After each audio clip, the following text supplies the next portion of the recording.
गुरु जी के साथ मेरा जोड़ 2001 में हुआ, जैसे मैंने पहले सत्संग इस प्लेटफॉर्म से 2 दफा किया बताया था।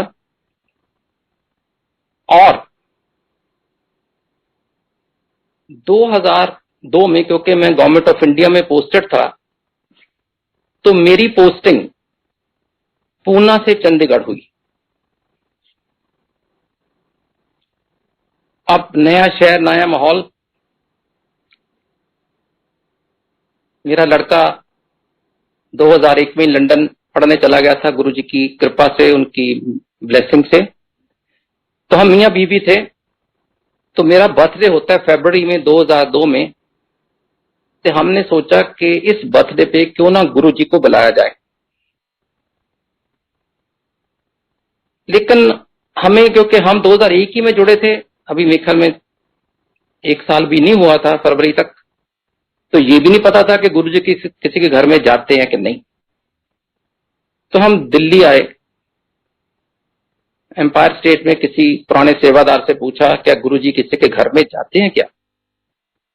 तो हमें जवाब मिला कि जाते तो हैं, पर इतना कम कि समझो साल में 1 या 2 दफा ही।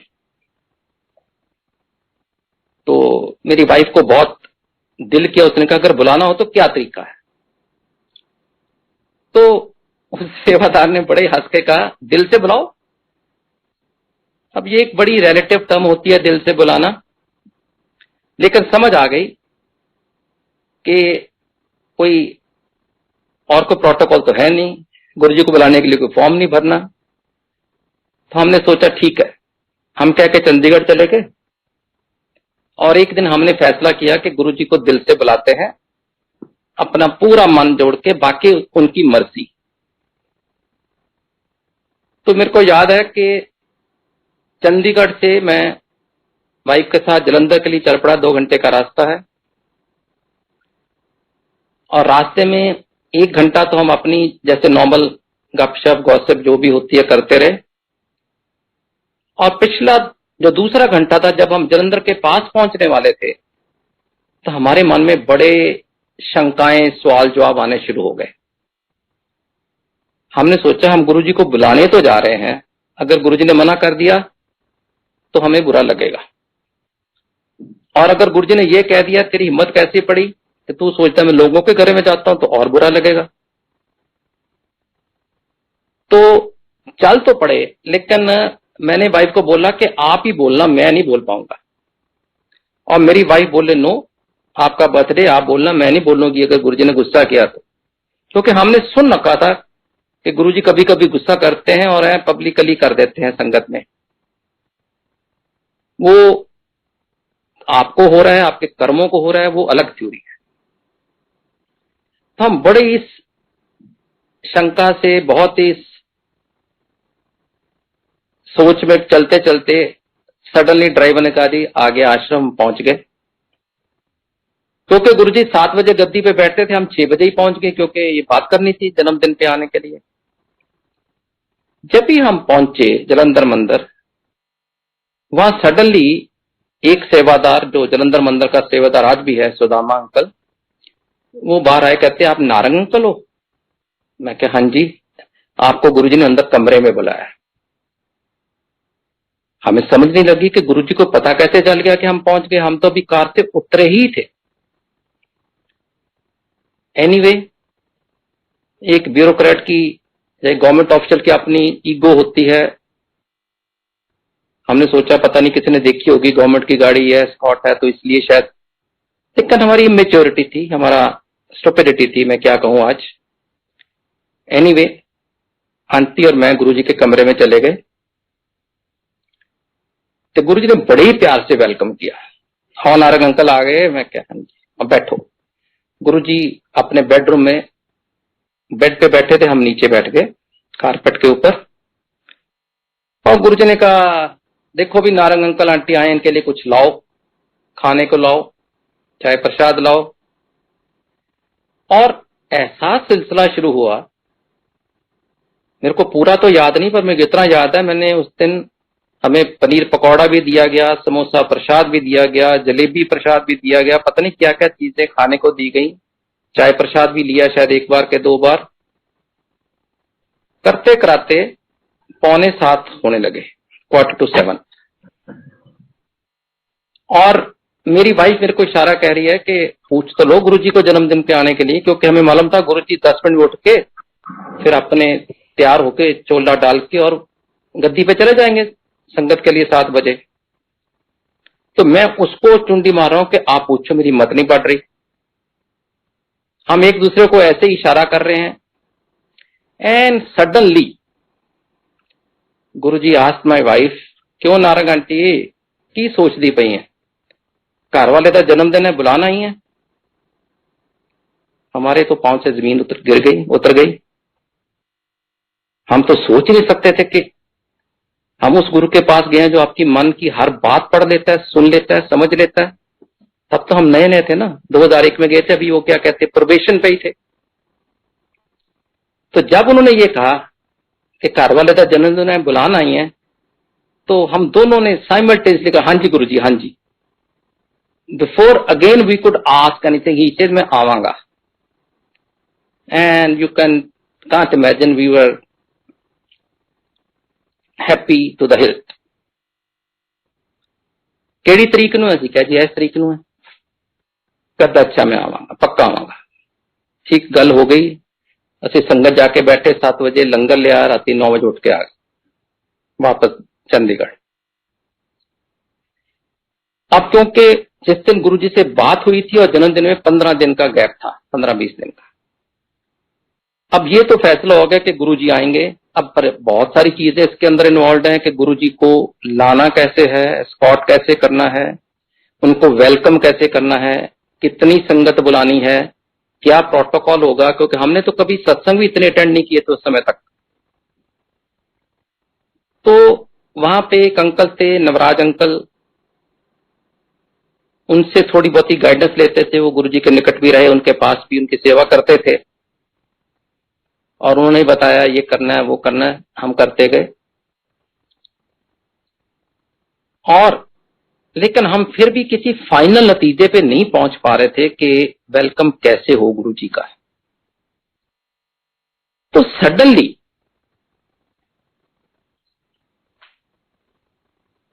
जैसे मैंने बोला कि 20 दिन पहले गए थे, सडनली सैटरडे नाइट को मेरे को एक कॉल आती है एक अंकल की और कहते हैं कि नारंग अंकल, आप नारंग अंकल बोल रहे हैं? मैं क्या हाँ जी। कहते मैं मटकन अंकल बोल रहा हूं पटियाले से, और कल सुबह गुरुजी हमारे घर आ रहे हैं और उन्होंने कहा है कि नारंग अंकल को भी बुला लो।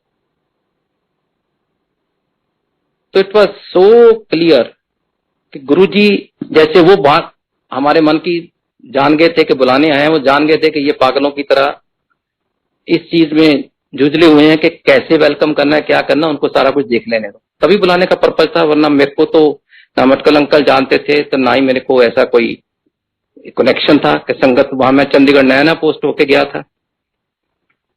हम बड़े खुश हुए। हमने कहा जी कितने बजे आ रहे हैं? उनका 10 बजे आ रहे हैं। हम सुबह सुबह 9 बजे पहुंच गए और देखा उनका घर ऐसे सजा जैसे शादी होनी होती है। वो भी ऑफिशियल थे, उन पुलिस बैंड भी अरेंज किया हुआ था। और जब गुरुजी आए तो बैंड भी बजा, हार भी डाले गए। खूब लोगों ने, मेरे से भी उन्होंने कहा कि आप भी हार डालिए। लोग भी थे 100-200 उस समय। तो सारा जैसे उनकी आरती की गई, टीका लगाया, फिर उनको कैसे अंदर लेके आए, वो सारी क्रिया जो गुरु के आने के लिए होती है, जो हमारे सवाल थे मन में, सबका जवाब एक एक करके मिलता गया। बड़े खुश हुए। शाम को लंगर लेके 2-2:30 बजे गुरुजी जलंधर चले गए, हम चंडीगढ़ आ गए। Now we were more confident कि अब हम ऑर्गेनाइज कर सकते हैं। उस समय 2 दिन पहले जब मेरा जन्मदिन था तो मैंने गुरुजी के वहां फोन किया जलंधर में कि गुरुजी आपको शायद चंडीगढ़ में कहाँ आना पता नहीं होगा, मेरी एक टीम, क्योंकि मेरा एरिया था सारा नॉर्थ इंडिया में 2-3 स्टेट थी, मैंने कहा मेरी एक टीम जो है ना आपको एस्कॉर्ट करके जलंधर से सीधा मेरे घर चंडीगढ़ ले आएगी। तो गुरुजी कहते नहीं नहीं इन्नी दूर की करन कहां गए एस्कॉर्ट कर, उन्होंने कहा मैनू मोहाली मिलना है, जलंधर से Mohali is again 1 hour 45 minutes, उसके बाद 15-20 मिनट और होते हैं चंडीगढ़ घर आने के लिए, for the benefit of those who do not know the topography of Punjab.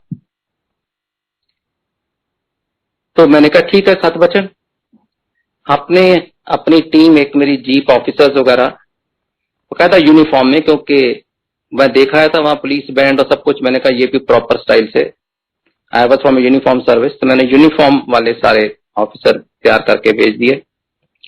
वो कोऑर्डिनेट करते रहे जिसको भी गुरुजी ने कहा था, और अल्टीमेटली वो गुरुजी को मोहाली में स्कॉट करके लेके घर आ गए।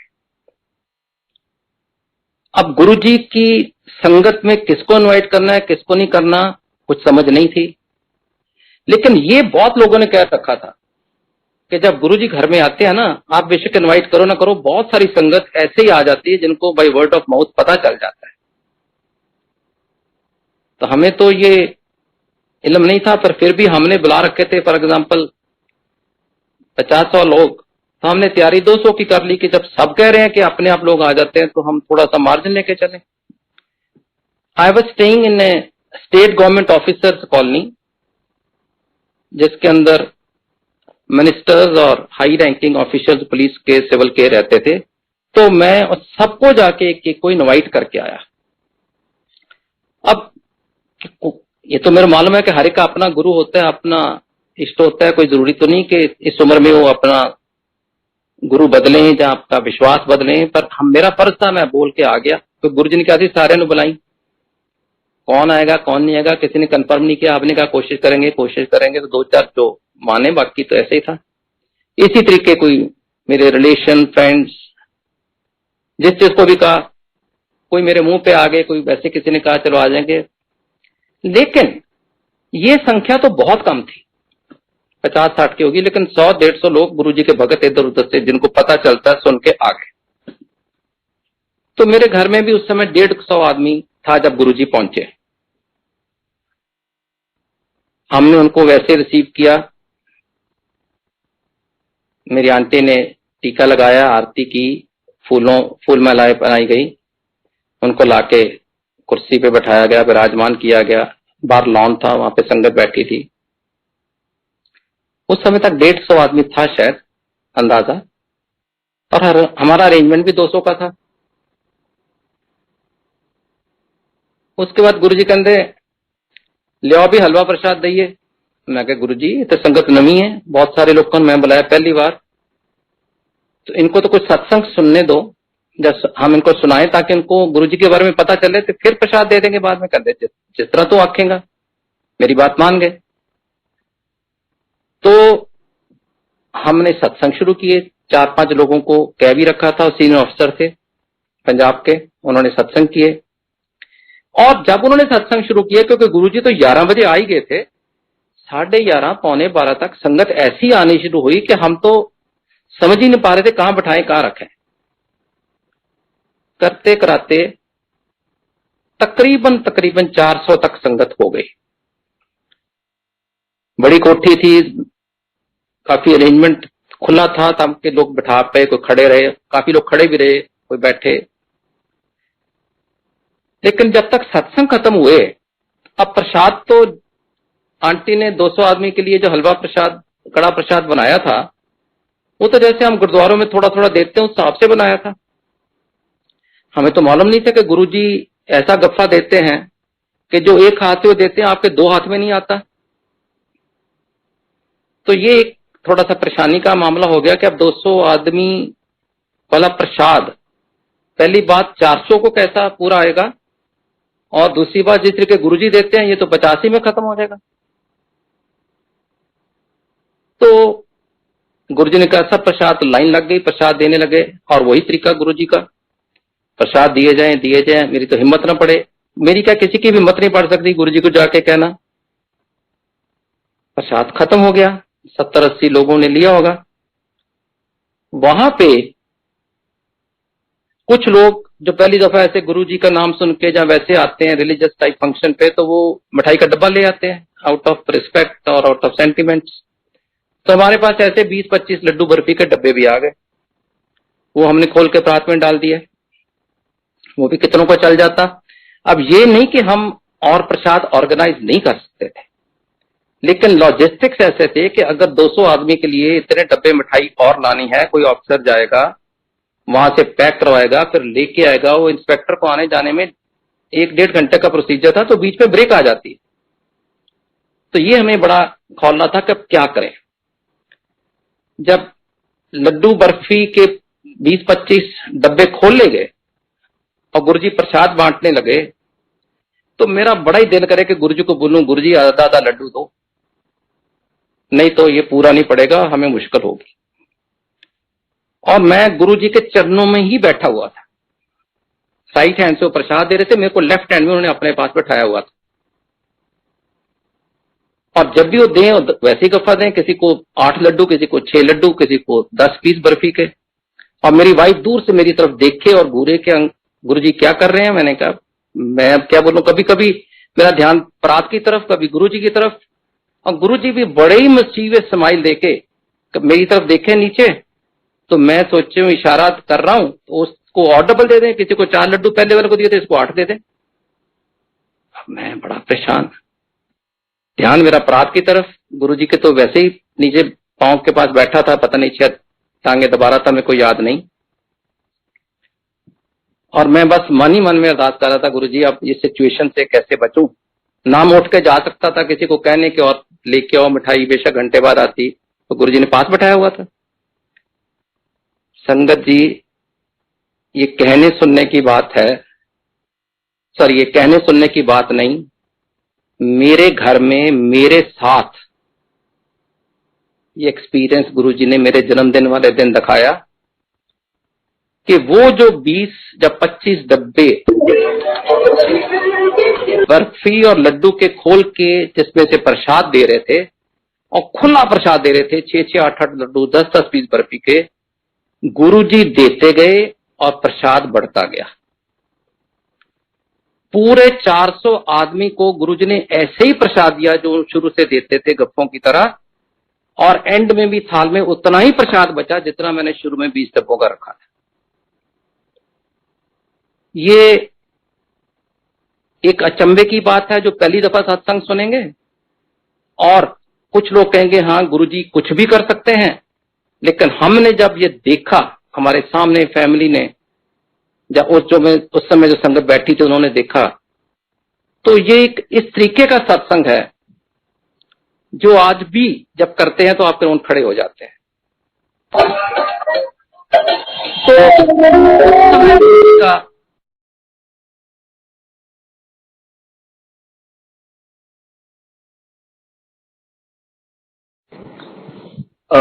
Sorry Narayan uncle, sorry to interrupt, आपका माइक म्यूट हो गया है, तो एक बारी उसको फिर से आप अनम्यूट कर लीजिए प्लीज। Is it okay? जी अंकल, आगे। I am sorry for that. No. तो शुड आई रिपीट? बीच में मिस हो गया?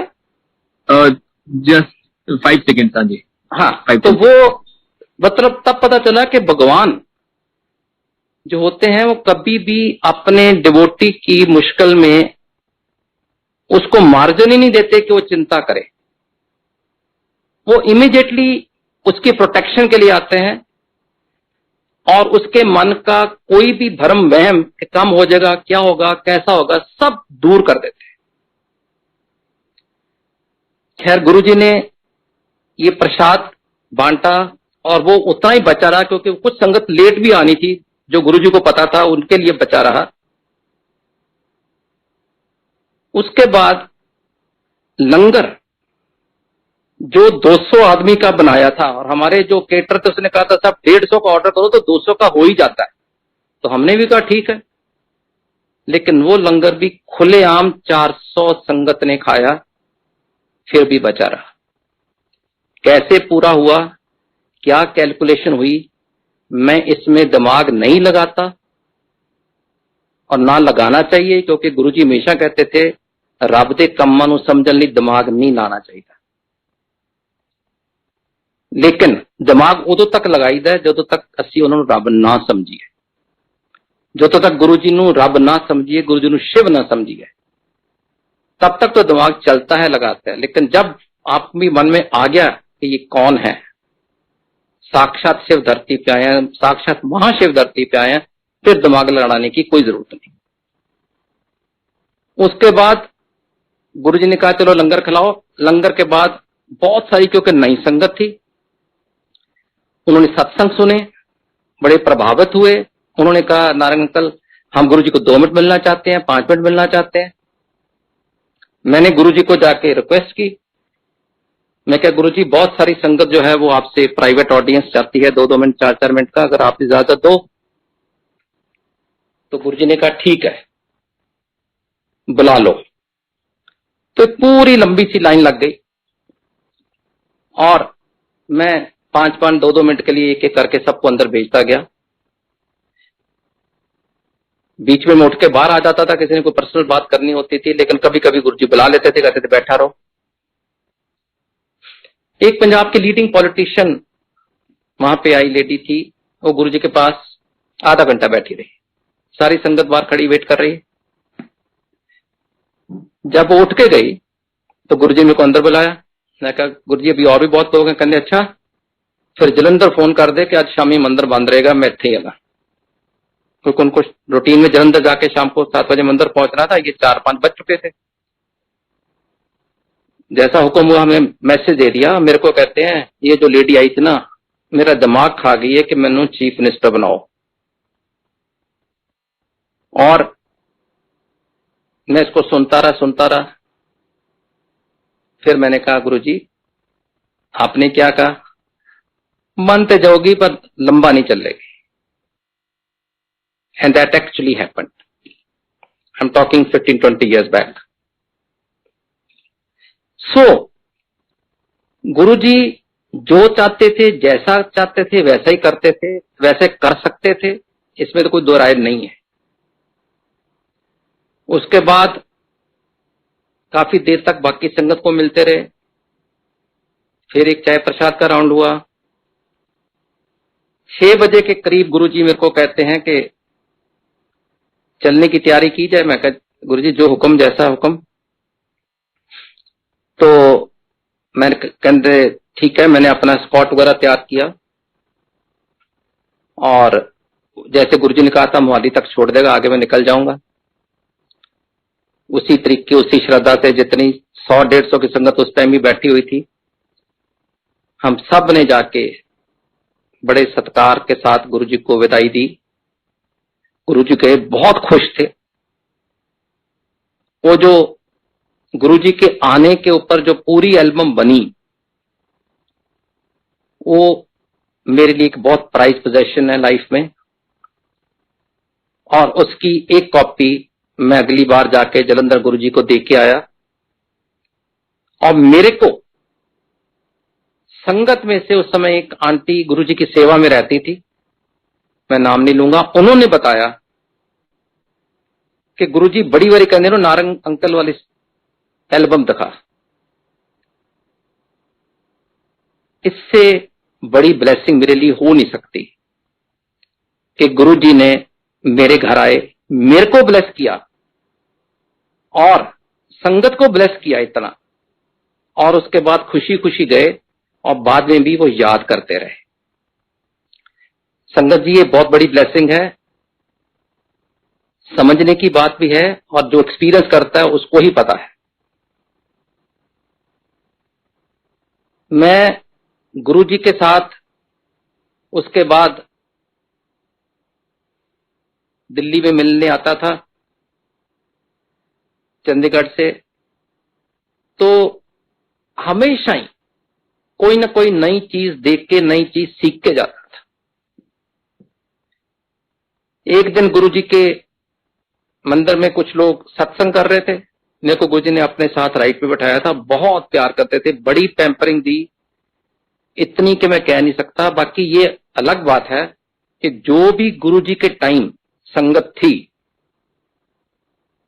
मैं पूरी उनको रिस्पेक्ट देता हूं और उनके व्यूज को रिस्पेक्ट देता हूं, क्योंकि हर कोई ये सोचता है कि मैं ही गुरुजी के नियरेस्ट या क्लोजेस्ट था।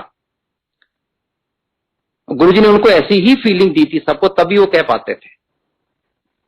तो ये कहना मेरा कि मैं गुरुजी के बहुत क्लोज था, कोई मायने नहीं रखता, कि उस समय जो भी संगत आती थी सारे कहते थे मैं गुरु जी से सबसे क्लोज हूं। भैया ठीक है, आप भी क्लोज हो।